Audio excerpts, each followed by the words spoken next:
The morning sun cast long shadows across the marble steps of the royal palace as Ambassador Richard Morrison adjusted his tie for the third time. His hands trembled slightly, not from the cool autumn air, but from the weight of responsibility that pressed down on his shoulders like a heavy cloak. After 20 years in diplomatic service, he had never felt more unprepared for a single meeting.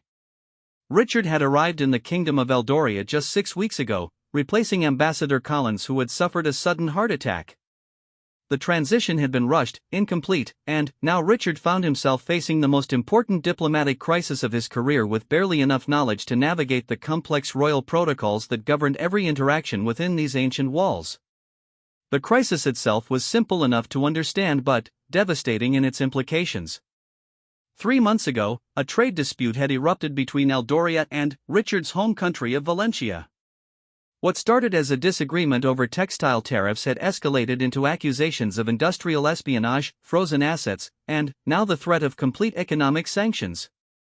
King Alexander III had summoned Richard for what the royal secretary had ominously called final discussions. As Richard climbed the palace steps, he noticed the increased security presence. Royal guards stood at attention every few meters, their ceremonial uniforms somehow making them appear more intimidating rather than decorative. These weren't just ceremonial positions, Richard reminded himself. The Royal Guard of Eldoria was an elite military unit with a history stretching back 4 centuries. Each guard was selected not only for their physical prowess but for their unwavering loyalty to the crown and their absolute adherence to royal protocol. Captain Elena Vasquez stood at the main entrance, her dark hair pulled back in a perfect military bun, her uniform immaculate despite having been on duty since dawn. At 28, she was the youngest person ever to achieve the rank of captain in the Royal Guard, a promotion that had come after she single-handedly prevented an assassination attempt on the Queen 2 years earlier. Her colleagues respected her tactical brilliance, but what truly set her apart was her encyclopedic knowledge of royal protocol and her ability to read situations before they escalated. Elena watched Ambassador Morrison approach with the trained eye of someone who had spent years protecting the royal family. She noticed his nervous energy, the way his eyes darted around as if looking for threats that didn't exist, and, most telling of all, the slight disrespect in his posture. He carried himself like a man who believed his diplomatic status placed him above the rules that governed everyone else in the kingdom. Richard had been briefed about Captain Vasquez, though the briefing had been minimal. His predecessor's notes mentioned her as efficient but rigid and warned about her inflexible adherence to protocol. What the notes had failed to capture was the intelligence that burned behind her dark eyes or the way she seemed to anticipate problems before they occurred. As Richard approached, he made his first mistake of many that day. "Captain," he said, extending his hand in a gesture that would have been perfectly normal in any other setting. "I'm Ambassador Morrison. I believe we haven't been properly introduced." Elena looked at his extended hand but didn't move to shake it. In Eldorian royal protocol, physical contact between foreign officials and royal guard officers was strictly forbidden unless specifically authorized by the monarch. The rule existed not out of arrogance but from centuries of experience with assassination attempts and security breaches. "Your Excellency," Elena replied, her voice perfectly controlled and professional. "I am Captain Vasquez. I will be escorting you to the throne room where His Majesty awaits." The slight rebuff of his handshake attempt irritated Richard more than it should have. Back home in Valencia, such formality was seen as unnecessary and even rude. He had grown up in a political culture that valued directness and casual interaction, even in formal settings. The rigid protocol of Eldoria struck him as antiquated posturing.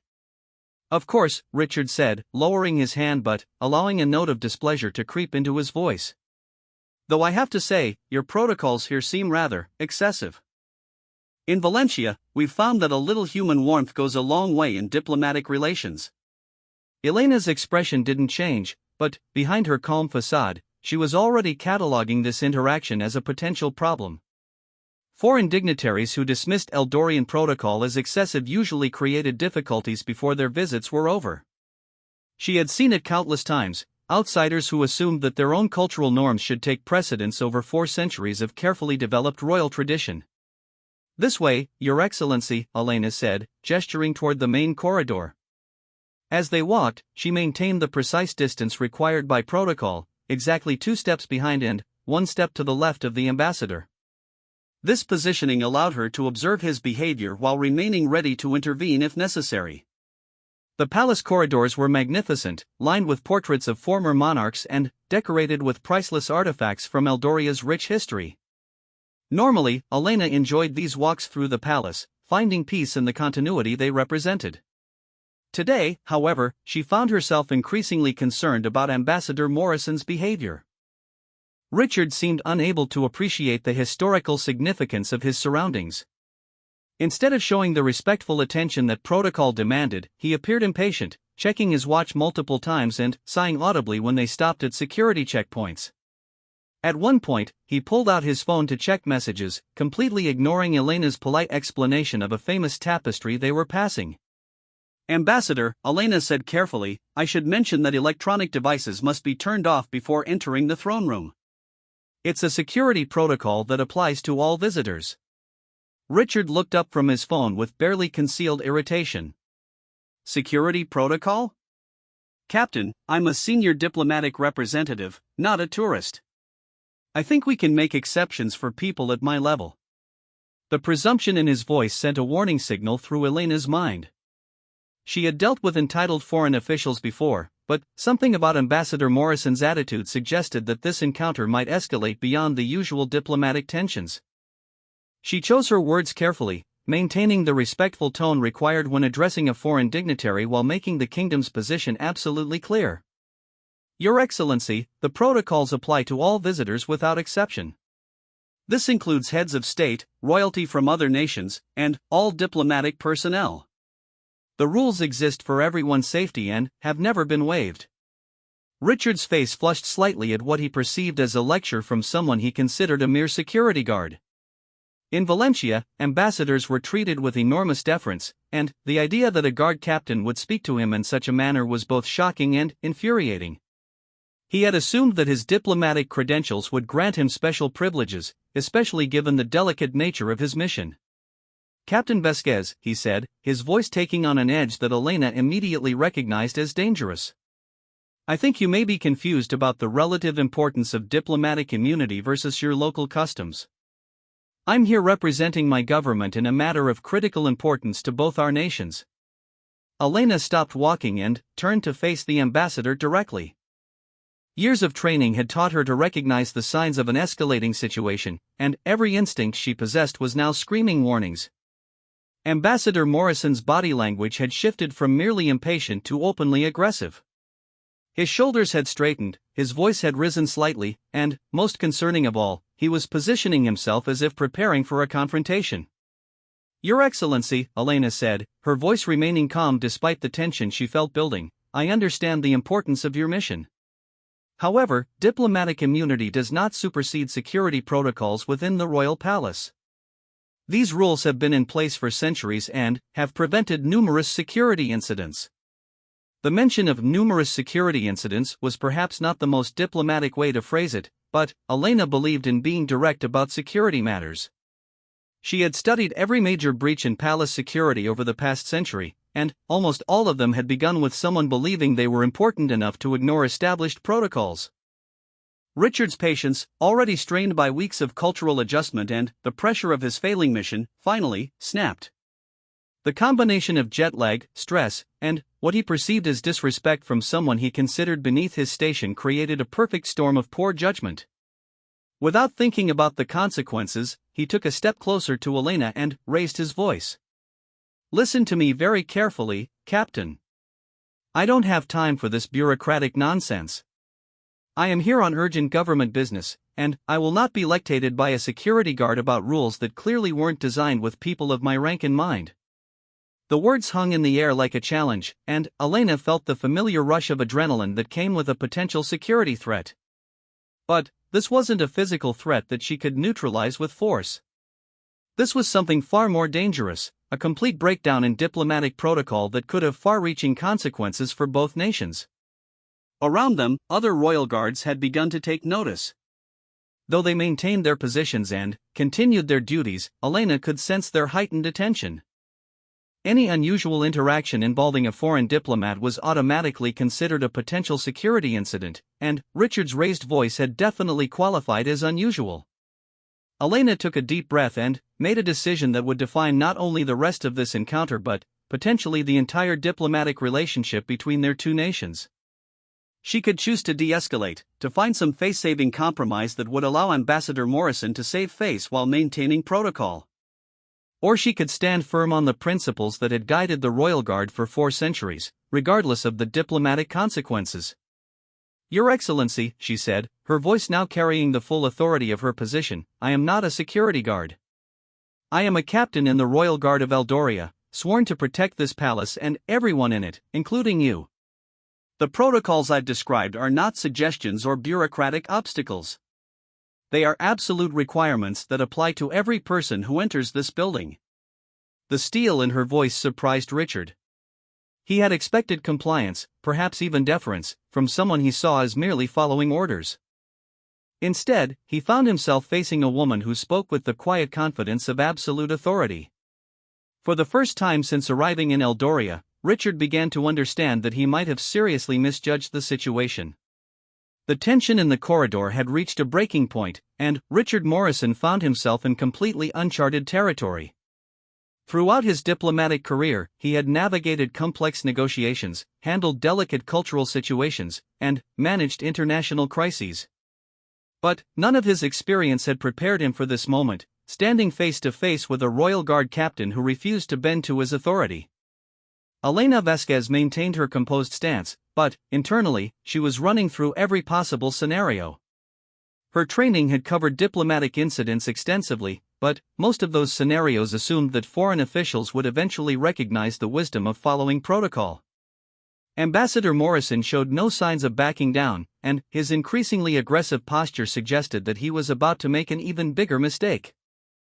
"Captain Vasquez," Richard said, his voice now carrying the full weight of his diplomatic authority, "I'm going to make this very simple. I'm ordering you to escort me directly to the king. No more delays, no more protocol lectures, no more excuses. I have the full backing of my government, and I guarantee you that your superiors will not appreciate any unnecessary obstacles to this meeting." The word ordering hit Elena like a physical blow. In 28 years of life and 10 years of service in the Royal Guard, no one had ever attempted to give her orders except for her direct superior officers and the royal family itself. The presumption that a foreign diplomat could command a captain of the Royal Guard was so far beyond acceptable behavior that it took her a moment to fully process what had just happened. Around them, the atmosphere in the palace corridor shifted dramatically. The other royal guards, who had been maintaining their professional distance while monitoring the situation, now moved slightly closer. Not enough to appear threatening, but enough to signal that they were ready to intervene if necessary.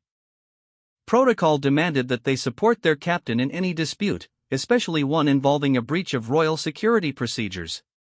Sergeant James Mitchell, a 15-year veteran of the Royal Guard who was stationed near the throne room entrance, caught Elena's eye and gave an almost imperceptible nod. The gesture communicated volumes in the silent language that all Royal Guards learned during their training.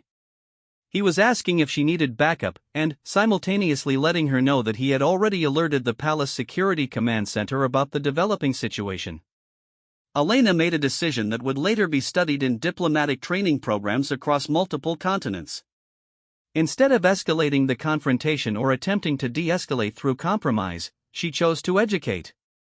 Ambassador Morrison clearly had no understanding of what he had just attempted, and perhaps if she could help him understand the magnitude of his mistake, they could still salvage the situation. "Ambassador Morrison," she said, her voice taking on the tone of a teacher addressing a student who had made a serious error, "I need to explain something to you that apparently wasn't covered in your briefing materials. The Royal Guard of Eldoria does not take orders from foreign governments or their representatives. We serve the Crown of Eldoria exclusively, and our chain of command runs directly from His Majesty through the Guard Commander to each individual officer." Richard's face flushed deeper red as he realized that his attempt to assert authority had not only failed but had apparently been interpreted as some kind of fundamental breach of protocol. The rational part of his mind recognized that he was in dangerous territory, but his pride and frustration overrode his diplomatic training. "Captain, you're being deliberately obstructionist. I understand you have your procedures, but surely you must realize that some situations require flexibility. The trade crisis between our nations affects thousands of jobs and millions of dollars in commerce. Every minute of delay potentially makes the situation worse. Elena nodded thoughtfully, as if considering his argument. You're absolutely right about the importance of your mission, Your Excellency. The trade situation is indeed critical, and that's precisely why it's so important that we follow proper protocols. When stakes are this high, any procedural mistakes could be interpreted as disrespect or hostility. For a moment, Richard thought he had made progress. Elena's acknowledgement of his mission's importance seemed like the first step toward compromise. He prepared to press his advantage, not realizing that he had completely misunderstood her response. Exactly, he said, allowing satisfaction to creep into his voice. So let's dispense with the unnecessary formalities and focus on what really matters. I'm sure the king will appreciate efficiency over rigid adherence to outdated customs. The words outdated customs landed like a thunderclap in the ears of every royal guard within hearing distance. Elena felt her jaw tighten involuntarily as she processed the full implications of what Ambassador Morrison had just said. He had not only dismissed centuries of Eldorian tradition as outdated but had suggested that the king himself would prefer to ignore the protocols that formed the foundation of royal authority. Ambassador, Elena said, and now her voice carried a note of warning that any experienced diplomat should have recognized immediately, the protocols of this palace are not customs or formalities. They are the living embodiment of Eldorian sovereignty. When you suggest that they should be dispensed with, you are essentially arguing that Eldorian law should be subordinated to your convenience. Richard finally began to understand that he had wandered into a minefield, but his response showed that he still didn't grasp the full scope of his mistake. Captain, I think you're taking this a bit too seriously. I'm not questioning your sovereignty.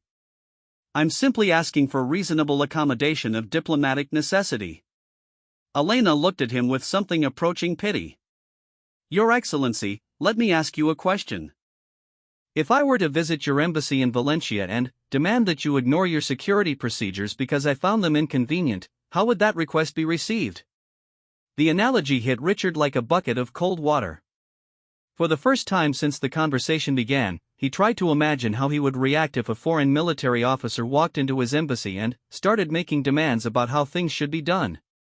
The mental image was so absurd that he almost laughed, but then, the full implications of Elena's comparison sank in.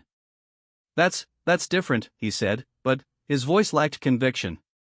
Embassy security is a matter of national security. And palace security isn't? Elena asked quietly. Ambassador, you seem to be operating under the assumption that diplomatic protocol exists separately from security protocol. In reality, they are the same thing. Every rule, every procedure, every seemingly minor requirement exists because someone, at some point, tried to exploit exactly the kind of exception you're requesting. Richard felt his carefully constructed argument crumbling around him, but pride prevented him from backing down gracefully. Instead, he made what would later be remembered as one of the most diplomatically disastrous statements in modern international relations. Captain Vasquez, I'm afraid you're not qualified to make decisions about diplomatic protocol. I'm going to need to speak with someone who has the authority to override these restrictions. Please contact your supervisor immediately and inform them that Ambassador Morrison requires immediate accommodation. The silence that followed this statement was so complete that Richard could hear his own heartbeat. Around the corridor, royal guards who had been maintaining professional positions while monitoring the situation now stood perfectly still, as if frozen by the magnitude of what they had just witnessed. Elena herself seemed momentarily speechless, not from confusion or intimidation, but from sheer amazement at the depth of Ambassador Morrison's misunderstanding. Sergeant Mitchell, who had been observing from his position near the throne room, later described the moment as watching someone demand that gravity be temporarily suspended for their convenience. The comparison was more apt than he realized, because what Ambassador Morrison had just done was attempt to suspend the fundamental laws that governed how the Eldorian royal palace operated. Elena took a deep breath and made a decision that would echo through diplomatic circles for years to come. She activated the discreet communication device that all Royal Guard captains carried, sending a coded signal that immediately alerted the guard commander, the palace security center, and the royal private secretary's office that a Category 3 diplomatic incident was in progress. "Ambassador Morrison," she said, her voice now carrying the full weight of her authority and position, "you have just requested that I violate my oath of service to accommodate your convenience. You have dismissed the sovereignty of Eldoria as outdated customs. You have attempted to command a royal guard officer as if you were her superior. And now you have suggested that I am not qualified to perform the duties for which I have been specifically trained and appointed by His Majesty himself." Richard opened his mouth to respond, but Elena held up a hand to stop him. "Your Excellency, I am going to give you one opportunity to reconsider your approach. In 30 seconds, my commanding officer will arrive to assess this situation. When he does, you will have a choice. You can acknowledge that you may have misunderstood our protocols and allow me to properly escort you to your meeting with His Majesty. Or you can continue to insist that your diplomatic status grants you authority over Eldorian royal guards." The corridor had become completely silent except for the distant sound of footsteps approaching rapidly. Richard could hear at least 3 sets of heavy boots moving toward them with military precision, and he realized with growing dread that his situation was about to become significantly more complicated. "What happens if I choose the second option?" he asked, though he wasn't sure he wanted to hear the answer. Elena's expression didn't change, but her eyes seemed to grow colder. "Then, Your Excellency, you will learn exactly what it means to challenge the authority of the Royal Guard of Eldoria in their own palace." Commander William Sterling had served in the Royal Guard for 32 years, rising through every rank from private to the highest position in the palace security hierarchy. In those 3 decades, he had protected 3 different monarchs, prevented 14 assassination attempts, and managed countless diplomatic crises. But, as he strode down the marble corridor toward the unfolding confrontation between Captain Vasquez and Ambassador Morrison, he carried with him a sense of profound disappointment that had nothing to do with professional duty. Sterling had personally recommended Elena Vasquez for promotion to captain, not just because of her tactical brilliance or her courage during the Queen's assassination attempt, but because of her exceptional diplomatic skills. Elena had always been able to defuse tense situations before they escalated, finding ways to maintain security protocols while preserving the dignity of visiting dignitaries. If she had activated a Category 3 alert, it meant that something had gone catastrophically wrong. Behind Commander Sterling walked Lieutenant Colonel Harrison Burke from the Palace Diplomatic Corps and Master Sergeant Rodriguez, the Guard's senior protocol specialist. This wasn't just a security response, it was a full diplomatic intervention team. The fact that such a team was being deployed for a routine diplomatic escort told Richard Morrison everything he needed to know about how seriously his behavior was being taken. Elena maintained her position as the senior officers approached, but Richard could see the subtle change in her posture. She was no longer dealing with a difficult foreign dignitary as an individual guard officer, she was now part of a military unit responding to a potential threat to palace security. The transformation was subtle but unmistakable, and it sent a chill down Richard's spine. "Captain Vasquez," Commander Sterling said as he arrived, his voice carrying the crisp authority of someone accustomed to being obeyed without question. "Report." Elena's response was precise, professional, and devastating in its clarity. "Sir, Ambassador Morrison has refused to comply with standard security protocols. He has attempted to command me to ignore established procedures, has dismissed Eldorian royal protocol as outdated customs, and has demanded that I contact my superiors to override security restrictions because he believes I lack the authority to enforce them." Commander Sterling listened to Elena's report without any change in expression, but Richard noticed that the commander's eyes never left his face. It was the look of a professional security officer assessing a potential threat, and Richard realized with growing alarm that he was being evaluated not as a diplomatic guest but as a possible security risk.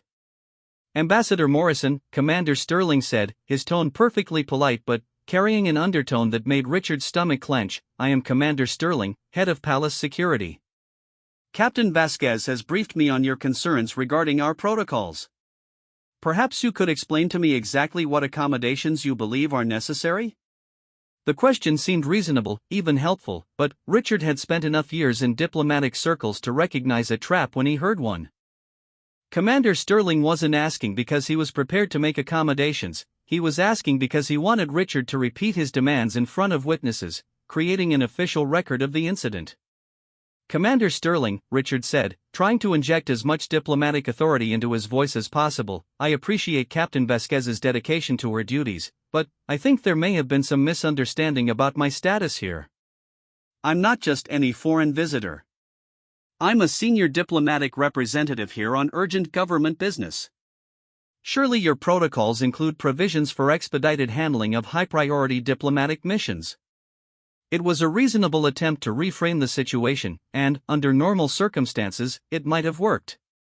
But Richard had already crossed too many lines, and Commander Sterling had read Elena's preliminary incident report before arriving. He knew exactly what kind of misunderstanding they were dealing with. Your Excellency, Commander Sterling replied, our protocols do indeed include provisions for high-priority diplomatic situations. Captain Vasquez has been following those provisions exactly. The expedited process involves a senior officer escort, direct routing to the throne room, and immediate scheduling with His Majesty's private secretary. That is precisely what was happening before the current difficulties arose. Richard felt the walls closing in around him as he realized that there had been no delay, no obstruction, no unnecessary bureaucracy. Captain Vasquez had been following emergency diplomatic protocols from the beginning, and his complaints had been based on a complete misunderstanding of the situation. I wasn't aware that expedited protocols were already in place, Richard admitted, though he couldn't bring himself to acknowledge the full scope of his mistake. Lieutenant Colonel Burke stepped forward, his diplomatic uniform marking him as someone who understood both military protocol and international relations. Ambassador Morrison, perhaps I can clarify the situation. When Captain Vasquez requested that you turn off your electronic device, she was following a security protocol that applies to all visitors, including foreign heads of state. When she declined to shake your hand, she was following a protocol designed to prevent any possibility of concealed weapons or surveillance devices being passed during physical contact. Each explanation hit Richard like a physical blow as he realized how completely he had misinterpreted every interaction. What he had seen as disrespect and obstruction had actually been careful adherence to protocols designed to protect him as much as everyone else in the palace. Furthermore, Lieutenant Colonel Burke continued, when you expressed concern about delays, Captain Vasquez responded by explaining the security rationale behind each procedure, which is exactly what our diplomatic guidelines recommend. At no point did she refuse your requests or create unnecessary obstacles. Richard wanted to defend himself, to explain that his behavior had been based on stress and misunderstanding, but he was beginning to realize that explanations might only make things worse. Every attempt to justify his actions seemed to reveal new layers of ignorance about Eldorian protocol and royal customs. Commander Sterling watched Richard's face as the full weight of the situation sank in. Ambassador Morrison, I need to ask you directly, do you understand that Captain Vasquez has been acting entirely within her authority and following established protocols throughout this encounter?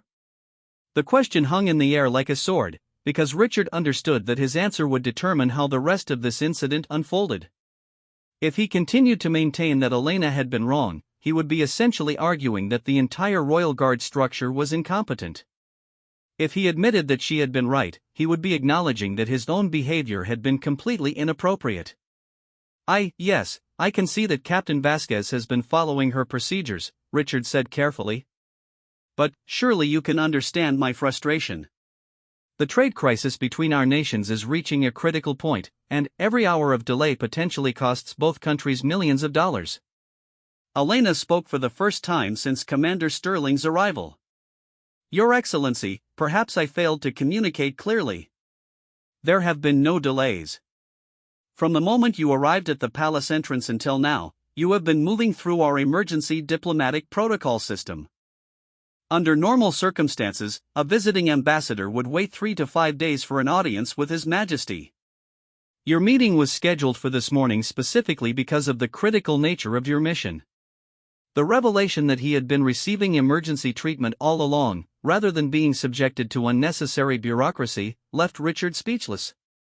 He had spent the entire encounter complaining about delays that didn't exist and demanding special treatment that had already been granted.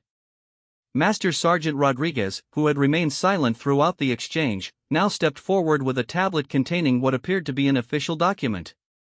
Ambassador Morrison, this is the diplomatic protocol briefing that was sent to your embassy 6 weeks ago when your predecessor's departure was announced. It details the emergency procedures that would be in place for your arrival. Richard stared at the document, recognizing the official seal of his own embassy. The briefing was comprehensive, detailing exactly the procedures that Elena had been following, explaining the security rationale behind each requirement, and even including cultural context for why certain protocols existed.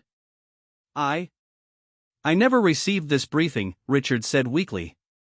According to our records, Master Sergeant Rodriguez replied, it was sent to your personal diplomatic email address, your embassy's official channels, and your advanced security team. We also have confirmation that it was reviewed and acknowledged by your deputy chief of mission. The implications were staggering. Not only had Richard been provided with all the information he needed to navigate this encounter successfully, but his own staff had confirmed receipt of that information. His behavior hadn't been the result of inadequate preparation by the Eldorians, it had been the result of his own failure to properly prepare for his assignment. Commander Sterling made a decision that would later be studied in diplomatic crisis management courses. Rather than pursuing the security implications of Richard's behavior, he chose to focus on finding a path forward that might still salvage the diplomatic mission. Ambassador Morrison, he said, I believe we have a choice to make. We can continue to analyze what went wrong in this encounter, or we can focus on ensuring that your meeting with His Majesty proceeds successfully. Captain Vasquez has indicated that she is prepared to continue your escort to the throne room if you are ready to proceed under proper protocols. It was a lifeline, an opportunity for Richard to save face and complete his mission despite the disaster of the morning. But it came with an unspoken requirement: he would need to publicly acknowledge that Elena Vasquez had been right and he had been wrong. Richard looked around the corridor at the assembled officers, all of whom were waiting for his response. Elena Vasquez stood at attention, her expression professionally neutral but her eyes holding a glimmer of what might have been sympathy. Despite everything that had happened, despite his attacks on her competence and authority, she was still prepared to help him succeed in his mission. Captain Vasquez, Richard said, his voice barely above a whisper, I owe you an apology. I completely misunderstood the situation, and I spoke to you in a way that was both inappropriate and unfair. Elena inclined her head slightly in acknowledgement. Your Excellency, diplomatic missions are always stressful, and cultural differences can create unexpected challenges. If you are ready, I would be honored to complete your escort to His Majesty. But, as they prepared to resume their journey to the throne room, none of them could have anticipated that word of the confrontation had already reached the highest levels of the palace hierarchy, and that King Alexander III himself had been monitoring the situation with growing interest. King Alexander III of Eldoria had been monitoring the diplomatic crisis unfolding in his palace corridor through the discreet security feeds that allowed him to observe all areas of the royal residence. What he had witnessed over the past 20 minutes had confirmed his worst fears about the deteriorating relationship with Valencia while simultaneously showcasing the exceptional professionalism of his royal guard. The king was 58 years old, with the kind of presence that commanded respect without demanding it.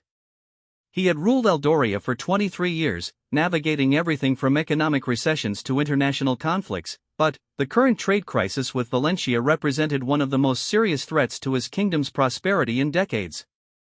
He had hoped that Ambassador Morrison might bring fresh perspective to the negotiations, but what he had observed suggested something far more troubling.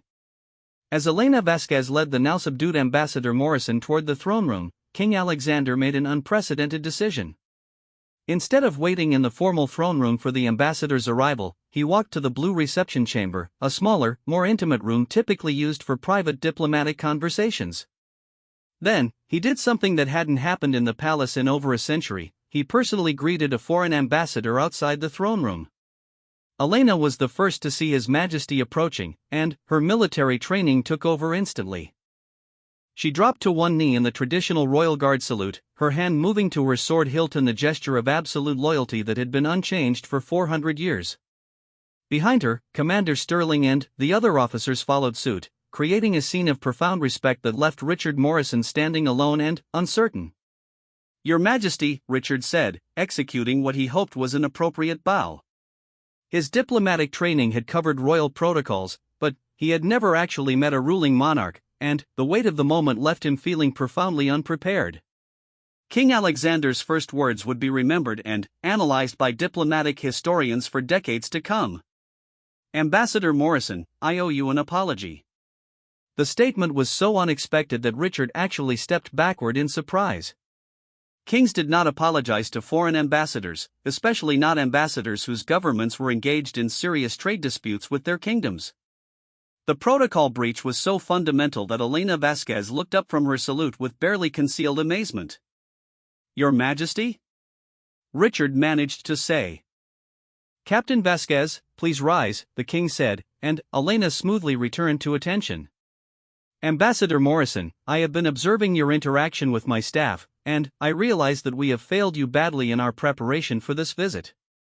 Richard's confusion was complete. After the disaster of the morning, he had expected anger, dismissal, or at best cold formality. The king's apparent acceptance of responsibility for the incident made no sense given what had actually happened. King Alexander continued, his voice carrying the weight of genuine concern. It has become clear to me that your embassy staff failed to provide you with adequate briefing materials about our protocols and procedures.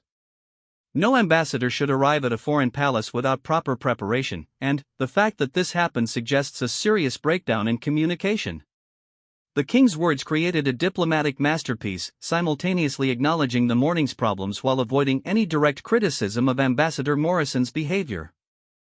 By framing the incident as a failure of preparation rather than a failure of conduct, King Alexander was offering Richard a way to save face while moving forward with the critical negotiations.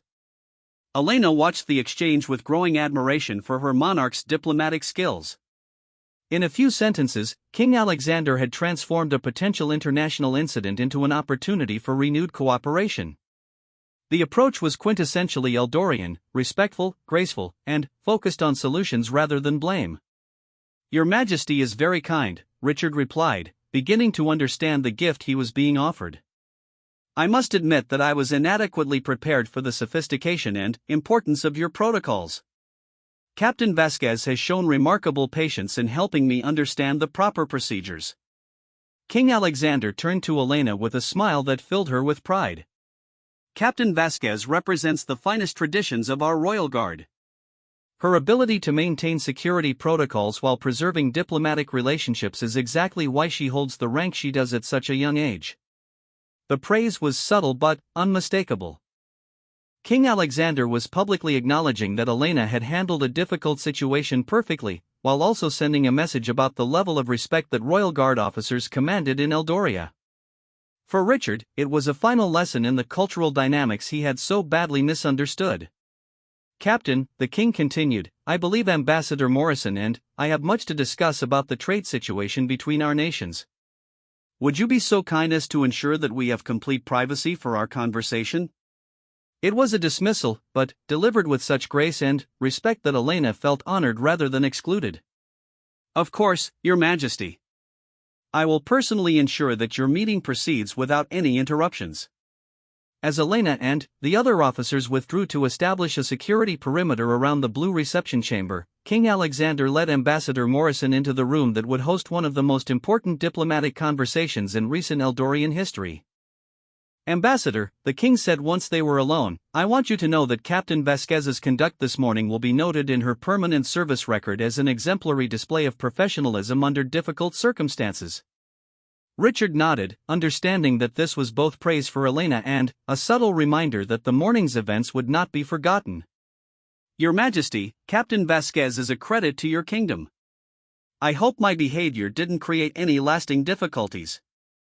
King Alexander poured 2 cups of tea from an ancient service that had been used for diplomatic meetings for over 2 centuries. Ambassador, may I speak frankly about the situation between our nations? Of course, Your Majesty.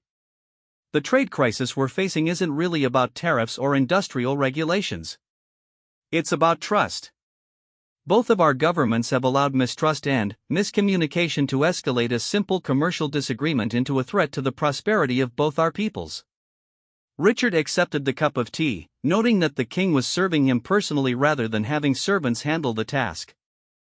The gesture was loaded with symbolic meaning. This was a conversation between equals, despite the formal disparity in their ranks. This morning, King Alexander continued, you experienced firsthand how quickly misunderstanding can escalate into conflict when people operate from different assumptions and cultural frameworks. You assumed that our protocols were obstacles to be overcome. Captain Vasquez assumed that your requests represented a potential security threat. Neither of you was wrong within your own cultural context, but together you created a situation that could have become a serious incident. The parallel between the morning's encounter and the larger trade crisis was so clear that Richard felt a moment of genuine enlightenment. Your Majesty, are you suggesting that our governments have been making similar mistakes on a larger scale? Ambassador Morrison, I believe that both our nations have been so focused on protecting our own interests that we've forgotten to consider how our actions appear from the other's perspective. The result has been escalating mistrust that threatens to destroy a trading relationship that benefits millions of people in both countries.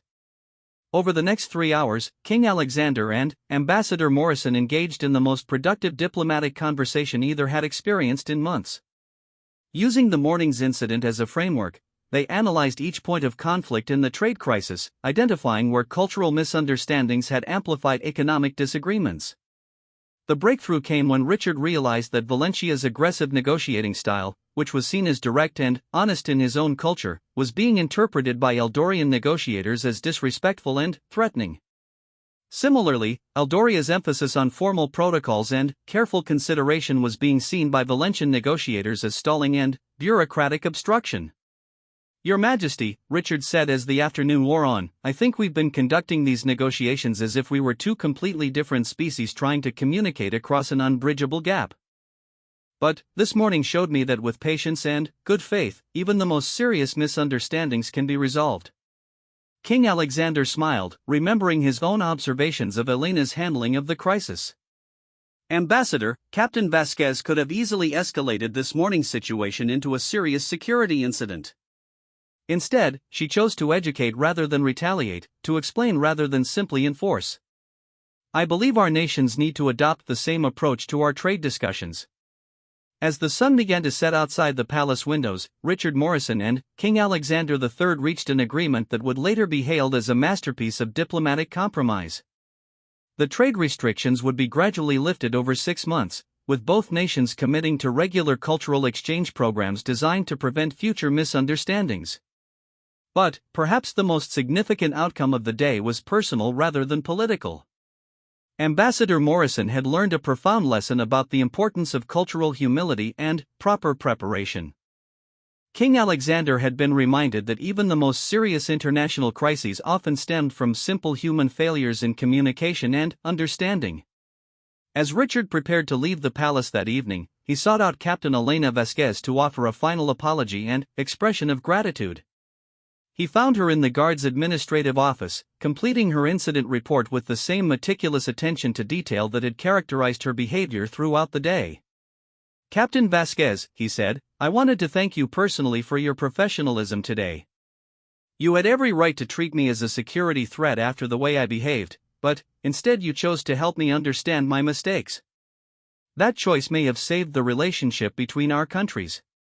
Elena stood and offered Richard the respectful nod that protocol required. Your Excellency, diplomatic service requires all of us to remember that we represent more than just ourselves. Today was difficult, but it ended with understanding and cooperation. That's what we all hope for in our work. As Richard left the palace and climbed into his diplomatic vehicle, he carried with him a new understanding of what true diplomatic skill looked like. It wasn't about asserting authority or demanding special treatment. It was about building bridges of understanding across cultural divides, exactly as Elena Vasquez had done when she chose education over confrontation. The story of the foreign officer who tried to command a royal guard became legendary in diplomatic circles, not as a tale of cultural conflict, but as an example of how patient professionalism could transform potential disasters into opportunities for understanding. Elena Vasquez received a commendation from the king and eventually became the youngest commander in Royal Guard history. Ambassador Morrison went on to have a distinguished career, but he never forgot the lesson learned in an Eldorian palace corridor, that true strength lay not in demanding respect, but in earning it through humility, preparation, and genuine respect for others. The trade agreement negotiated that day lasted for decades, serving as a foundation for prosperity in both nations and a testament to the power of choosing understanding over conflict.